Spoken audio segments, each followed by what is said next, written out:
যেই মাত্র আপনি কবরে যাবেন, আপনার সন্তান কিন্তু আপনাকে মাটি দেওয়া পর্যন্ত আপনার সাথে আছে।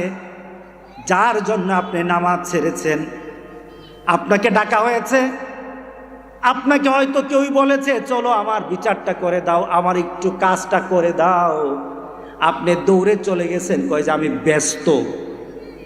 কে বলেন আছেন কি না?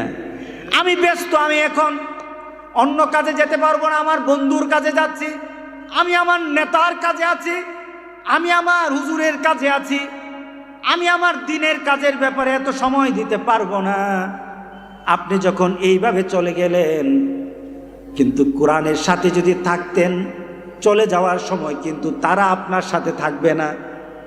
যাদের সাথে আপনার সময় ছিল, শ্রম ছিল, মেধা ছিল, আপনার সব কিছু ছিল, তারা কিন্তু আপনার একটা মুহূর্তে বলবে আমি আর তোমার সাথে নাই, একা একা চলে যাবেন। কোরআন তখন বলে আমি তোমারে ছাড়ি নাই।